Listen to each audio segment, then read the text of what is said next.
Am I the asshole for refusing to cut wedding traditions even though my fiancé and his family are uncomfortable? You are the asshole.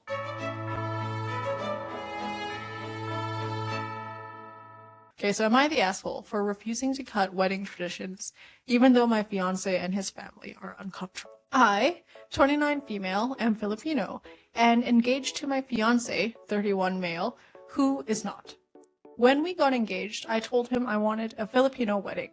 He said he was fine with that, so I assumed that meant including the traditions that I grew up with. Most of the weddings that we've done have been Filipino, I feel like, right? Yep. Majority, I would say. Yeah. Yeah, because we're Filipino, right? So that's why Filipinos just gravitate towards each other. I think our niche is just like Asian weddings. Yeah, so Chinese or Filipino specifically.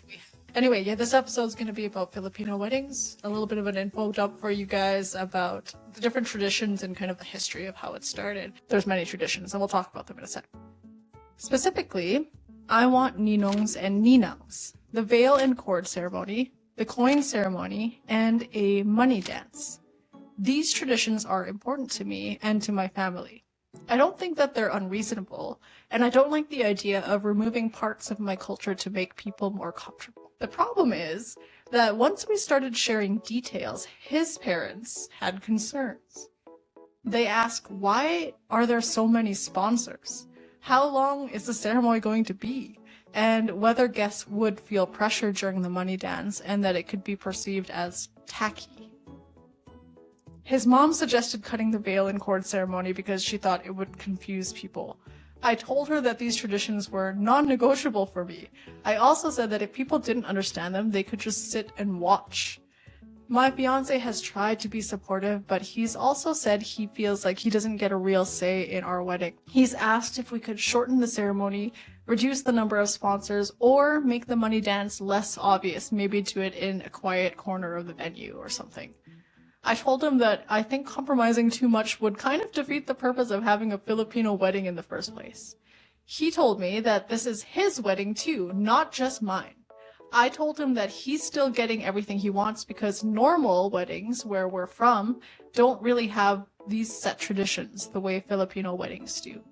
I also said that my family has attended plenty of weddings here without complaining, so why can't his family do the same thing? I guess he confided to his parents or something, because now they're upset at me. My fiancé feels sidelined, and planning has basically stalled. He says he feels like I already decided what the wedding would be, and that his input only counts if it doesn't change anything. So, am I the asshole for standing my ground, or is everyone else being disrespectful of my culture? There's a couple edits. So, edit number 1, his parents are paying for about half the wedding. I didn't think that was relevant because money shouldn't really come with conditions. Edit number 2. I didn't really discuss every tradition with my fiancé before we got engaged. I assumed he trusted my judgment and would be okay once he saw everything come together. It's just so complicated. I feel bad for them. Oh, So is Oki the asshole? I don't think she's an asshole. Like, and I don't know, like we're biased. That's part of the problem, right? Like, we're Filipino and we're women. And she's a woman as well. So I think there's some issue there. But like, okay, I don't know what his nationality or ethnicity background is, but you're marrying a Filipina, or you're marrying somebody of a different nationality from you. And if it's important for them to have whatever wedding traditions there are, I don't see any issue with it. Again, we come from families where everyone's kind of mixed race couples now, so maybe it's just more common here, whereas maybe it's not so common there. But yes, I think it's completely disrespectful for the family to ask her to pretty much take those cultures out of, those traditions out of her wedding just because they're uncomfortable. What the heck does that mean?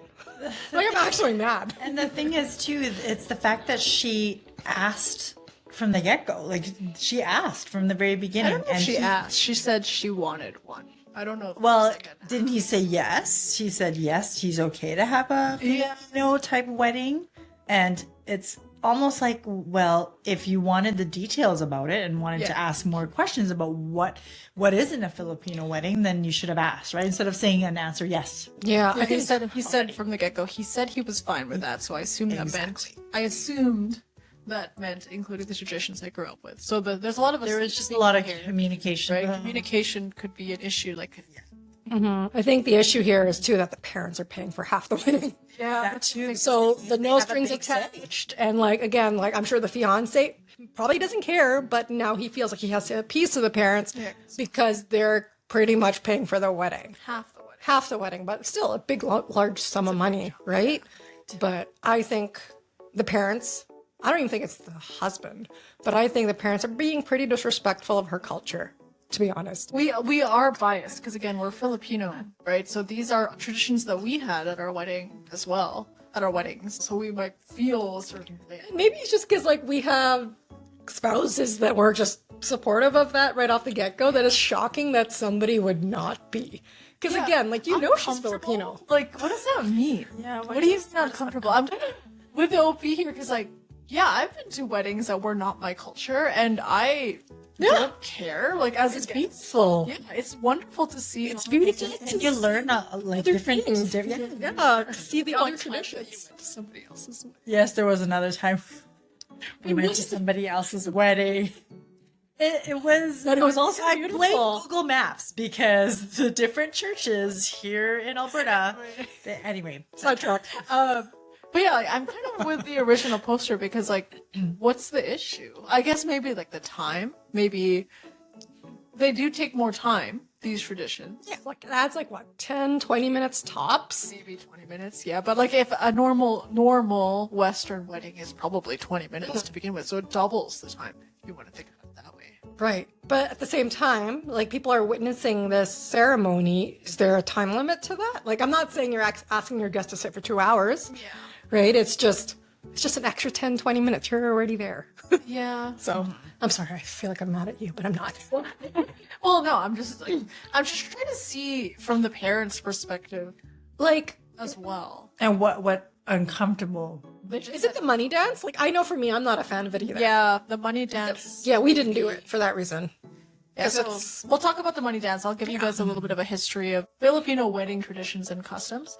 But yeah, maybe it could be the money dance. Yeah, they said that it could be perceived as tacky. But I think that's pretty disrespectful to say something that is so ingrained in Filipino culture as tacky. Like that's, I feel like that should not be said.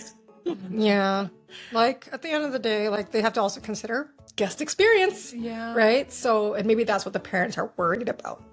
So, But again, like as a guest, I'm trying to think. If I saw a money dance, I'd be like, "Oh, that's interesting. That's something I never see." And then It's I different. feel like- It's unique. yeah, but you don't need to participate either. You can just watch. Yeah. Like, yeah, that's what I said.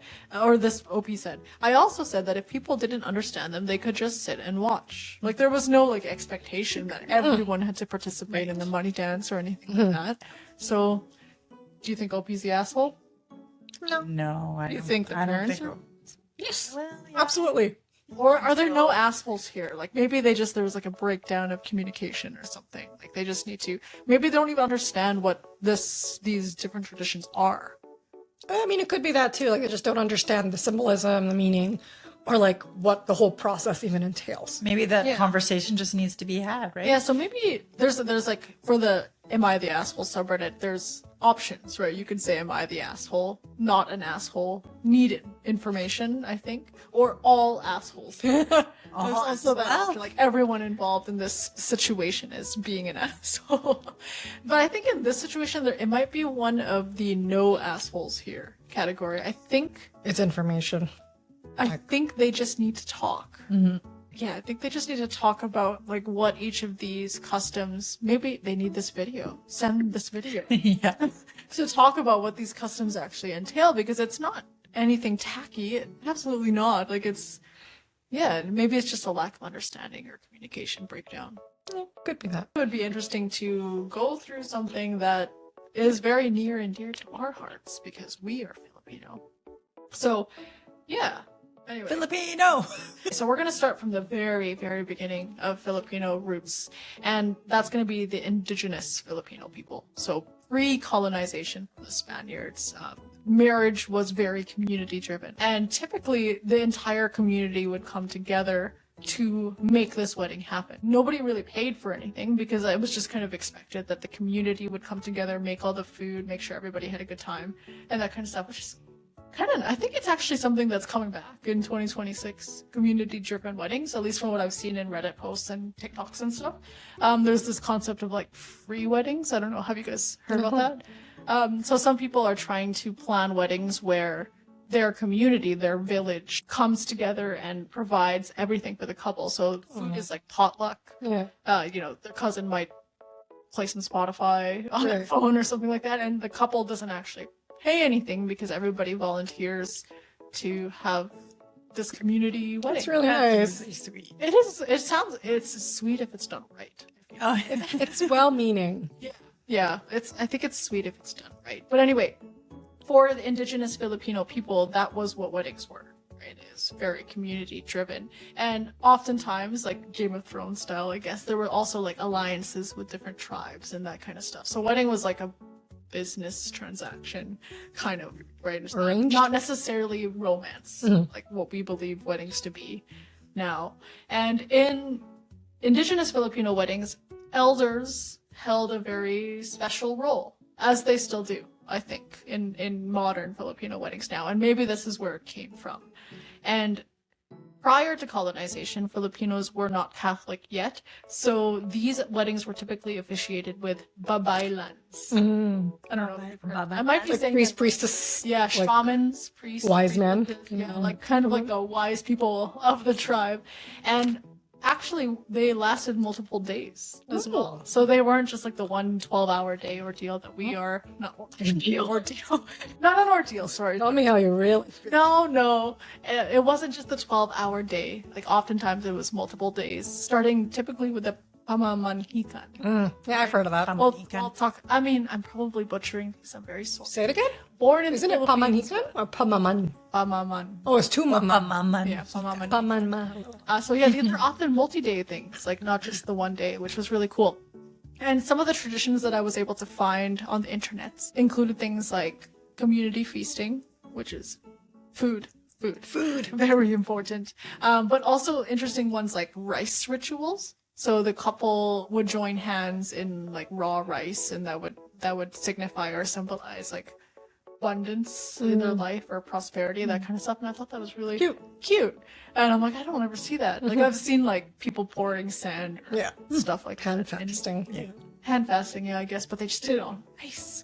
On food. I'd love to. I mean, rice is a big deal. It is for Filipinos, for sure. Food. Another one that I thought was interesting, so in north central Mindanao, is blood rituals. And that sounds really scary, okay? But it was not too bad. So there was like 2 different renditions that I found, 2 different sources for the blood sharing rituals. One was where the couple would each prick their fingers and drop one blood kind of like like blood brothers, do that where they like cut their hand and they shake hands, kind of that thing. They did Blood that. pact. Yeah, blood packs, is that what it's called? I don't know. Anyway, they did that. So, or there was another one where I saw where they would prick their fingers and they would each put a drop of blood in like water, blessed water, usually by the shamans. And then there was another source that I saw where couples would smear chicken blood over their hands. Do they drink said blessed water? No. Oh, okay, just No, check. it's just like to show the unity. Gotcha. Like they're coming together as a family. And then there was another source that I saw where couples in Mindanao, which is like one of the main islands of the Philippines, would smear chicken blood over their hands of the bride and groom to symbolize the sanctity of their lives. So yeah, that was unique. I'm like, I've never seen those. Well, chicken blood one's a bit. I don't know if it's they wash their hands after. I don't know. But Or did they just? I think it's really Interesting. But that's cool. cool. That's Yeah, Game of Thrones esque, right? Yeah. There was another one that I thought was interesting. I'm somebody with long hair, but they also braided the hair of the couple together.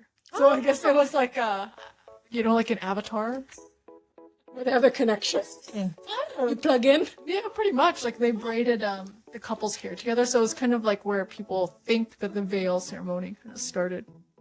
Is they braided. Just interesting. Assuming your partner has hair. Well, I think Back in men, the day, men had long back hair. in yeah, men had long Just hair. question though, like, is it just the tip or like from the top? They're just didn't get that far. Each other. Oh, sorry, not the veil, the cord. So instead of like being tied together with the cord, which we'll show you guys or talk to about later, they braided hair together. Cool. That's how they were put together. And I was like, that's That's kind of interesting. cool. I'm like, It would look nice. Like, I would imagine that it would be like super intricate. hey, future husband, should we braid our hair? Yeah. Interesting. But really, all I'm imagining is like the avatar plugging in together. But anyway, there was a lot of symbolism and stuff with the indigenous Filipino weddings. There wasn't actually much that I could find for indigenous Filipino. A lot of the culture, unfortunately, was lost post-colonization and with the 300-year rule of the Spaniards and that kind of stuff, which is a shame. But if you go into some of the more remote parts of the Philippines, like Mindanao or other islands around that were maybe more untouched, you'll find some of these traditions still, which I think is really cool. That's intense. Back then as well, with things being kind of like a business ritual, dowries were very common. So gift exchanges, that kind of stuff, from the bride's family typically to the groom's family. And there's a name for this, which I'm gonna butcher despite being Filipino, which is where the Pamamanhikan comes from. Yeah. Although the Pamamanhikan also does the other way. So the groom's side is the one that brings all the food and all that kind of stuff. So it's like kind of the opposite. But yeah, that was kind of the indigenous Filipino wedding, which was cool. So elders had a big role for their wisdom and all that kind of stuff. And I think that's probably why Filipinos, they very much respect the opinion of elders. And that's probably where ninongs and ninangs came from also. Makes sense.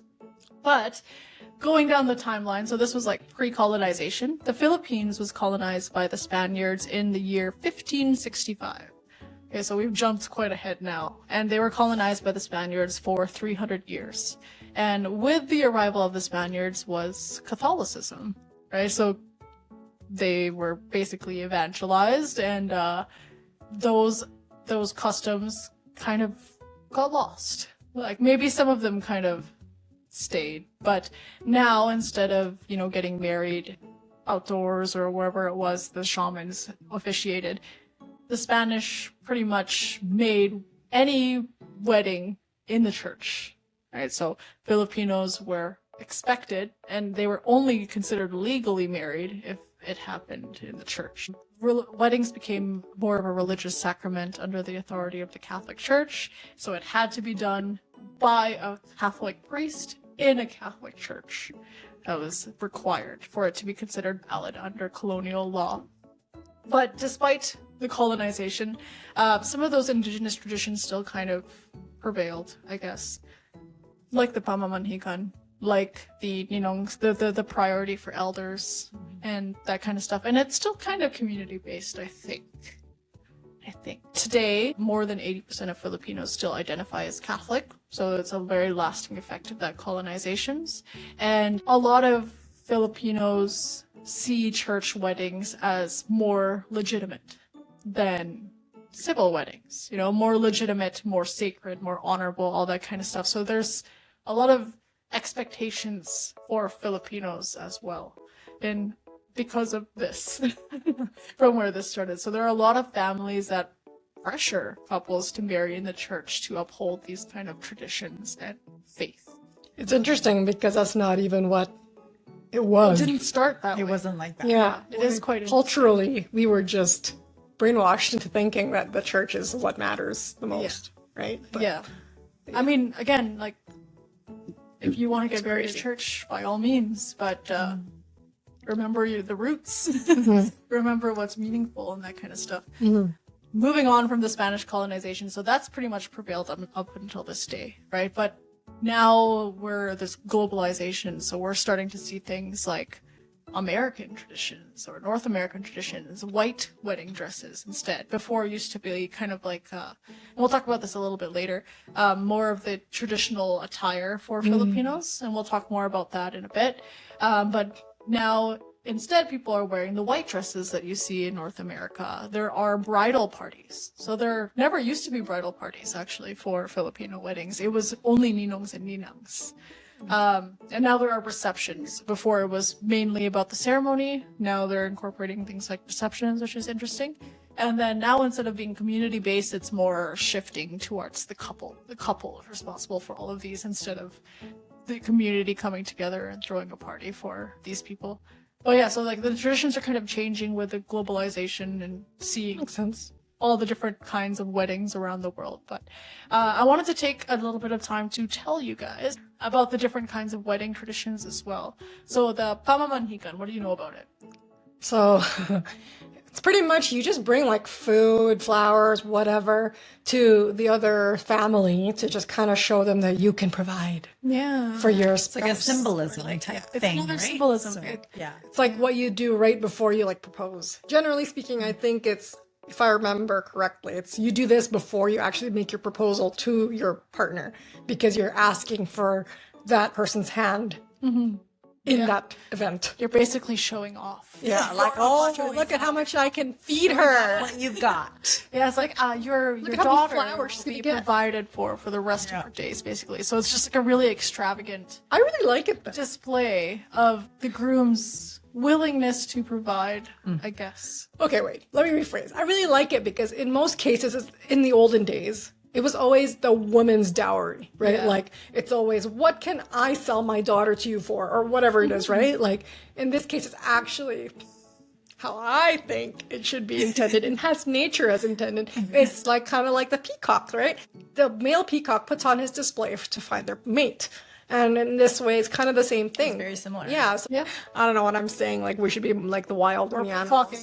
Yeah, but like the guy is literally The guy's got to be the peacocking peacock. for the Yeah, for the girl, and it's rare you see that in the other cultures, right? Because it's always the other way around, and so it's kind of nice that it's you flatter the girl instead Yes. of the guy. Yeah, so it is different from what we typically see in history, right? Or the dowries that are paid to the groom's family instead You're of selling your daughter. yeah. Very much. Yeah, so Pamamanhikan. I don't actually know what it means, but maybe I should have looked that up. Verb, I think. But typically this happens before the engagement, like you said. It's also the formal meeting of the families. So when it was more of like a political arrangement, that kind of stuff, it's very typical that you've never met the families before. So the groom's family, all of the groom's family will come to this as well. So like literally everybody associated with the groom is coming and peacocking. So hold on a second. So the bride and groom has never met, like, or the whatever Back in the partners haven't met. Yeah. So this is literally like him convincing her, I'm worthy. yeah, peacocking, literally. But like you really have no choice because you're gonna marry me anyway. Like, is that how it is? Pretty much. Oh, yeah. it reminds me of that Aladdin scene. Prince That Prince Ali Aladdin scene where he brings in all of these elephant. It's kind of like the Aladdin. The Pamamanhikan Yeah. Aladdin. I mean, different culture, but Yeah. yeah, pretty much. But yeah, at this point, back in the olden days, usually there were some negotiations, like, oh, what kind of land transfer can I do? Like, that kind of stuff. This happens between the families. That's why they all come to the Pamamanhikan. It's a business transaction. Yeah, basically. But it's a form of peacocking. The groom is showing how much they want to provide for the bride. And it's just like a show of mutual respect and lots of symbolism and that kind of stuff in there too. So, yeah, it's kind of cool.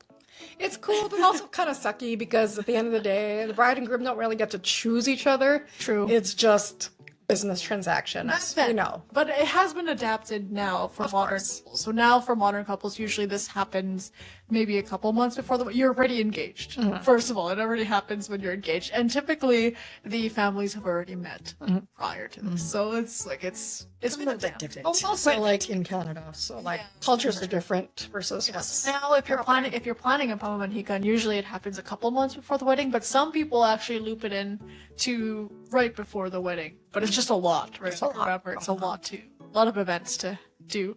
But yeah, so casual dinners are more common nowadays.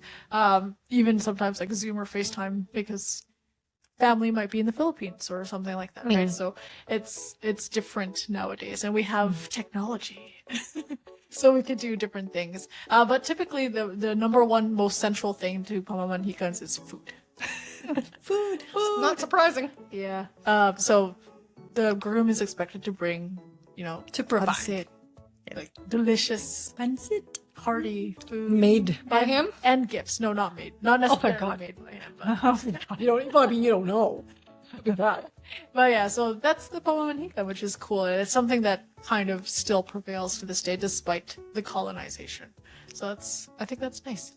But we should talk about the more Catholic ceremony traditions. So these are some of the ones that the Reddit poster had mentioned. So things like the veil or belo, I believe is what it is in Filipino.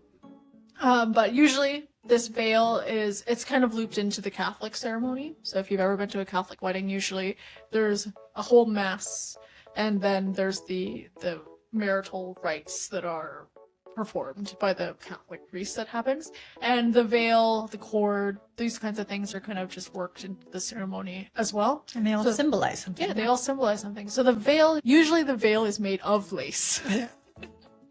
And it symbolizes unity and protection under one, right? So for the couple, they're usually seated at the front with a priest, and there are two ninongs or ninangs or sponsors, and I'll talk about more of those later, will come up and drape the veil over the couple. And so usually it's pinned to the shoulders of the man and draped over the woman for the veil. And again, traditionally, these veils were lace, but we've seen many variations of them in modern days, like knitted blankets. Personally, I kind of used lace for mine. It was like that pearl one. But yeah, so traditionally they were lace, but you have options if you're planning to use the veil ceremony in your wedding. So another tradition that you might see for Filipino weddings is the cord. And typically that is going to be made of silk rope, and it's usually white. And it's arranged in a figure eight kind of infinity symbol. It goes around like this. And usually it's made into an infinity symbol, right? So it symbolizes that lifelong bond that you're making with your partner, and also equality. And it's also unbreakable because it's to last for infinity, right? So that figure eight, it represents a lot of things. In this day and age, so again, traditionally it's made of silk white rope, but in this day and age you see a lot of different materials that the cord can be made of. Like personally, I made mine because I DIY'd a lot of my wedding. I didn't want to buy anything. So I made mine out of rope that I got from the dollar store. But you might also see things like other colors of braided rope, or rosaries are a really popular one. I've also seen chains online, like chain link, like necklace chain, not like chains. What? I was like, oh, interesting. So yeah, there's a lot of different modern variations. In Hawaii, I saw one wedding where they used lace. Oh, that was so pretty. Which was really cute. So yeah, you might see some sort of variation of the cord at weddings, Filipino weddings specifically as well. And another one that you might see are the coins, or aras. Aray? I might be saying that. You roll the wrong. R's? But I did. I bought mine. Oh, pretty. So, some ASMR. Listen. Nice. Okay. So the coins actually went before colonization as well. I was looking into it a little bit, and it was actually an ancient ritual that served as a pledge for wedding in the Roman Iberian Empire. At least that's what some people claim. So it goes as far back as the year 642. Whoa. And it was interesting because I always just thought it was like part of the Spanish stuff, because a lot of Spanish cultures have this coins. It seems like pretty much an extension of the Pamamanhikan, though. Yeah, pretty much. So they could be interpreted as an exchange of like a dowry. So back then they were usually precious metals, so like gold. There's 13 coins in all. 12 of them were usually gold or silver, some sort of precious thing. And then the last one was usually platinum, more precious than the other coins. Which is Fun. I thought, honestly, because ours was silver. I don't know if I just read it somewhere, but I thought they were silver to represent the 30 coins of silver paid for that Judas paid. Oh, that we earned. 13. And not the most. I can't quote the Bible, but there's a lot of different accounts of what they could. So that's why I thought it was Catholic this whole time. Yeah, I thought so too. But yeah, there's traditionally 13. 13. So they do represent the partner's promise to provide for the family, right? So that you literally in the ceremony you take the coins and like exchange it into each other's hands, like literally pour it into the hands of your partner. Wait, can you check out how much Judas earned? Judas. How much silver did Judas earn by traitoring Jesus? I don't know. I didn't know your coins looked like this. Yeah, they're a lot nice. So pretty. Really nice. It's got their like, names on it. Yeah. That's so cute. It's 20. Oh, wow. What? And they all have like different words. Nurturing. Yeah. They each have a symbol. Yeah. So, but wait, the symbolism is different, like everywhere. It has different accounts for it. So, yes, it symbolizes the partner's ability to provide and whatever for their family and stuff. But it also has been written to symbolize Jesus and his 12 disciples. +1. Right? Yeah. Jesus is the +1. Oh, right. Sorry. It's also been shown to symbolize perhaps the 12 months of the year. +1. +1. Yeah, so 12 months of the year of wealth and faithfulness and God. Remembering to keep God. That's the special coin. Gotcha. It also has been shown 12 months of wealth and then 1 extra coin because you want to have A bonus. An abundance. an abundance. Yeah, right, like It's your your 13-month bonus. By the way, that's common in the Philippines during Christmas time. bonuses. Yes. But yeah, that 13th coin is so that your family specifically will have lots of prosperity and wealth, that kind of stuff. And also to represent potentially generosity. Right? So like if you want to share in the abundance that God has given you. But also, like in the case of my coins, each of the coins are inscribed with values that you want to uphold in yourself and also in your marriage. So my 13 coins have love, commitment, peace, trust, joy, respect, nurturing, happiness, cooperation, caring, wholeness, harmony, and the 13th coin is luck. So some people might say that the 13 coins represent those values that you're exchanging with your partner in marriage as well. And then some might bear religious imagery, maybe like family symbols or monograms, or maybe decorative patterns that symbolize something. But yeah, the coins kind of are all over the place, if I'm being honest. But for Filipino weddings, they represent that exchange of wealth and the ability to provide for the family. Yeah, the mutual shared prosperity, mutual support, the shared responsibility at the start of your marriage. That's what I think it's supposed to symbolize for Filipino weddings. And just like in Western weddings, normal weddings, quote unquote, you usually have a ring bearer. For Filipino weddings, you will have a coin bearer to add addition. to your entourage. So usually it's also like a young boy or a cousin, a family member, like that.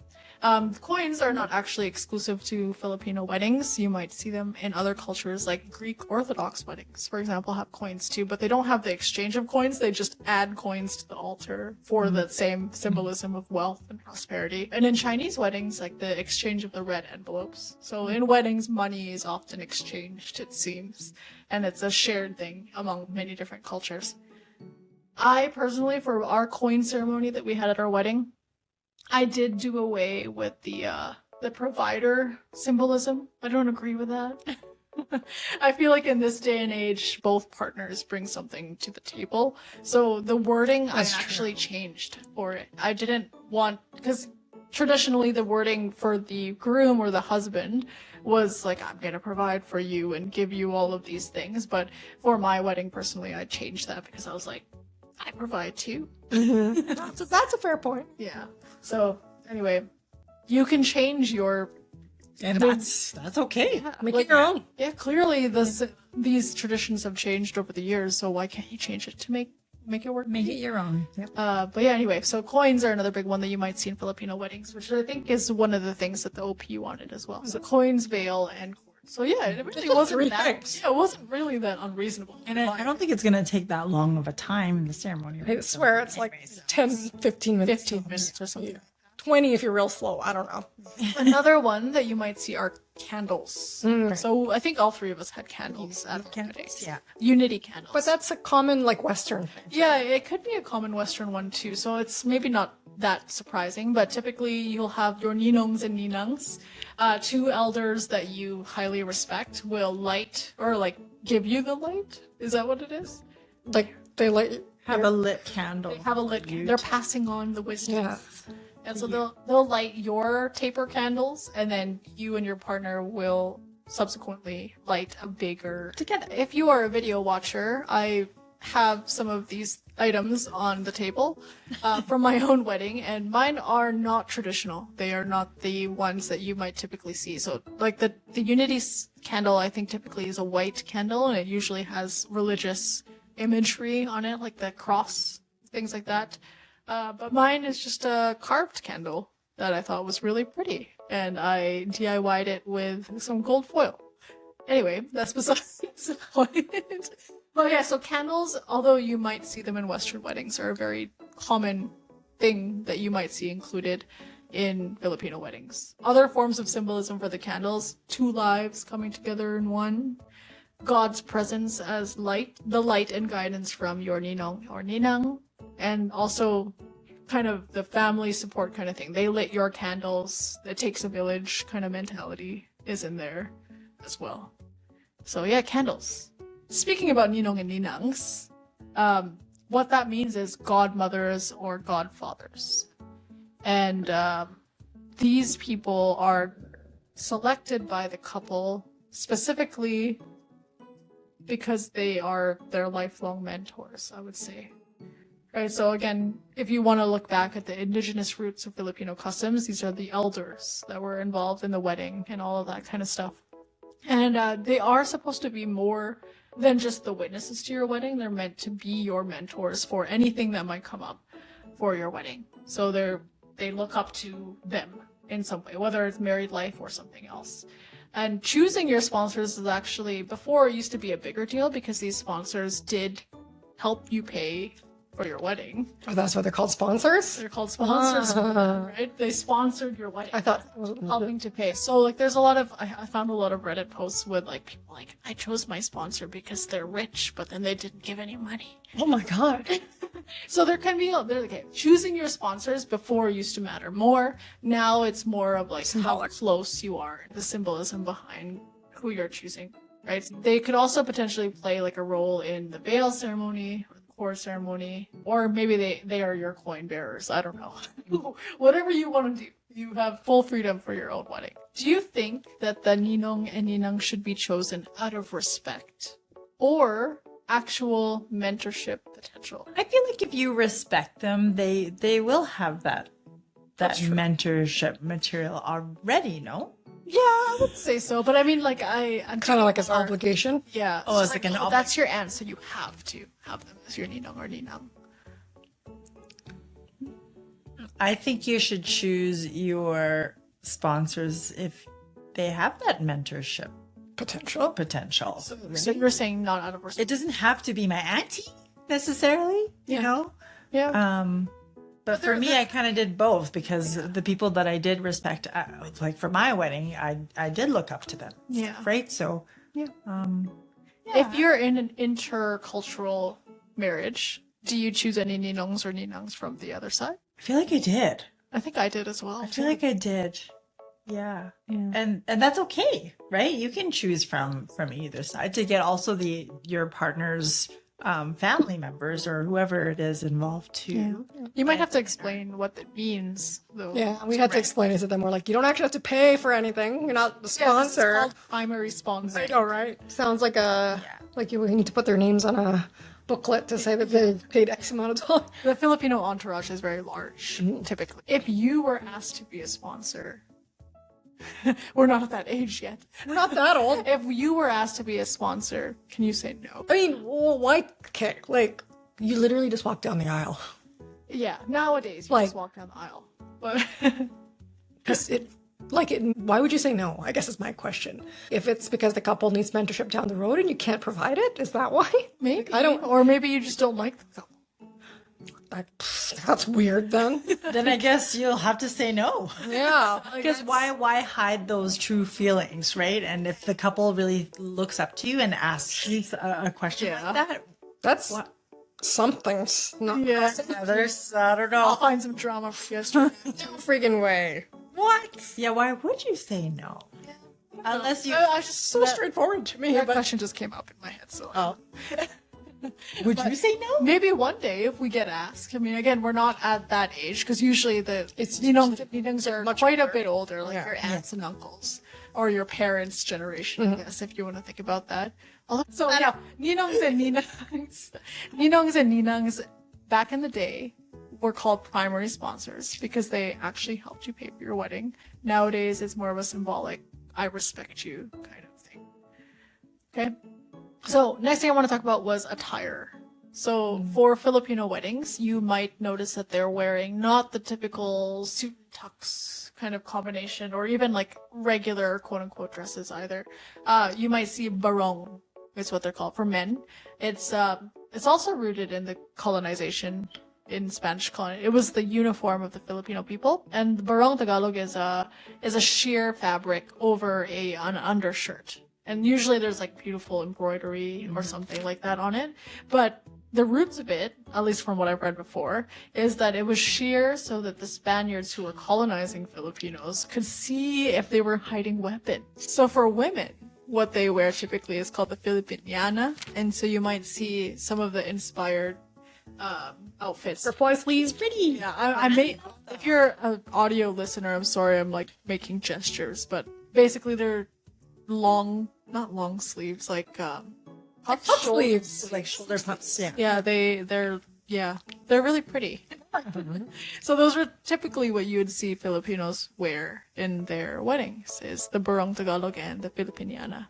And there's a designer that I follow on Instagram and Etsy where she does Filipiniana inspired dresses for weddings, and it's like so pretty. Or like boleros as well. Yeah. So you can wear it as a cover up and stuff. And I'm like, oh, I kind of wish I did that. But I had a winter wedding and I had long sleeves, so it wouldn't. No. But anyway, so other traditions that you might see in Filipino weddings is the money dance. And this is the one that the OP suggested that they have as well. So typically, what is involved for that? It's Money. exactly how it sounds, I think. Where the couple is usually dancing in front of everybody in their dance floor. It's like a first dance, Yeah, it's a first dance. And but then- not really the first dance. Yeah. It's a separate, right? It's usually separate, Yeah. no? Well, I don't know.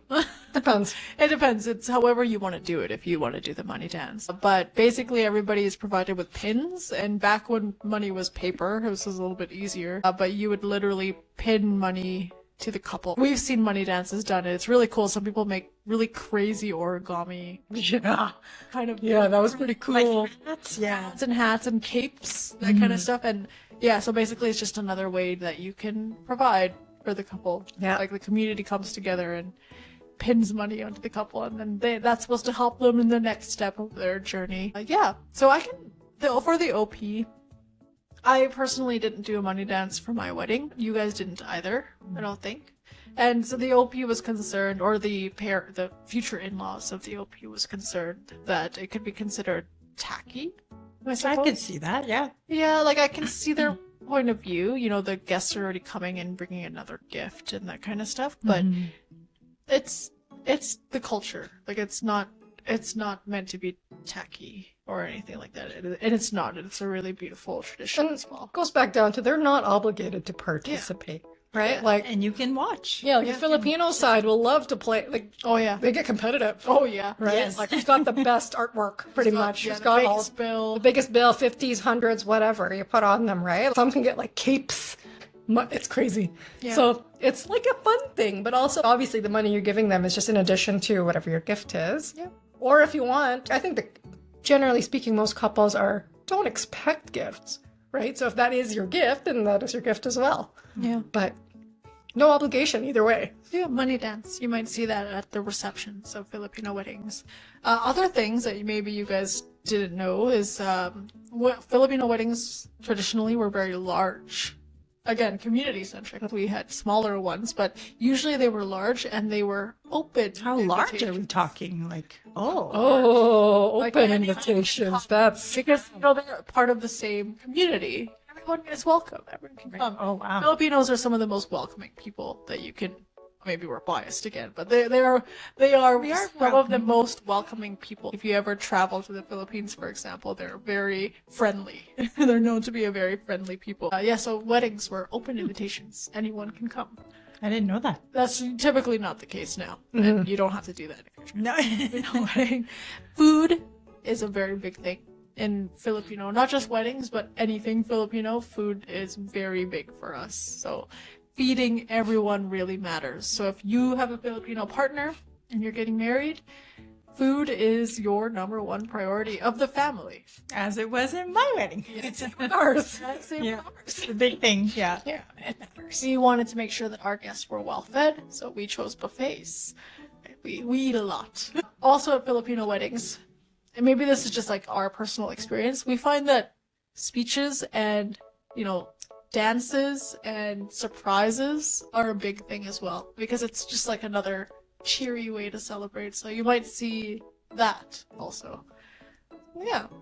Anyway, this last section of this podcast is more for planning tips. If you are choosing to do a Filipino tradition, you don't have to do everything. I think it's the number one thing that we want to emphasize here. If the money dance doesn't resonate with you, don't do it. Mm-hmm. If the candle ceremony is a fire hazard and your venue doesn't allow flames, don't do it. Pick a different venue. Yeah, You don't make it your own, right? Yeah, you don't have to do it. Prioritize the things that mean something to you. How about any tips for the disrespectful disregard of the culture or anything like that? If you are in a Like if I was OP, yeah, how would you communicate? What would you do? I would actually ask and delve further into why do they feel uncomfortable with something like someone putting a rope around my shoulders or putting a veil on me. Because that to me, like I get the money dance. I think I can see where they're coming from there. But these, like the coins, who's that hurting? Well, really, nothing is hurting anyone. Just the time. Yeah. For me, I would just kind of show them what it's all about and what it means and kind of talk about those kinds of things. Especially here in Canada. Because We're they such just a may not melting pot, know. right? Right, yeah. And we need to be open-minded and They may just not know what it's about and they just need to learn about it. I think the biggest thing about weddings is the cultures on display. That's what you look forward to the most is the different things you see at weddings. Learning more about the couple, their heritage, whatever it is. And it's always fun. It's more fun when you get to have those unique touches. I think so. Those, like, what makes your wedding your wedding? If everybody just had the same exact cookie It'd be so boring. Nothing to remember. Make it for Make you. it unique. And Not saying that that's the reason you should do it. But And make it meaningful and unique to Right. you. But I think, again, I keep saying it, but I think that the explanation or the communication of these cultures is really important for the non-Filipino guests or side of the family that you have. We are all intercultural weddings, so like our partners are not Filipino. For each of these ceremonies, for example, we had like a whole write-up explaining to the congregation or whoever was there witnessing the wedding what was actually happening. And I think that adds to the beauty of it.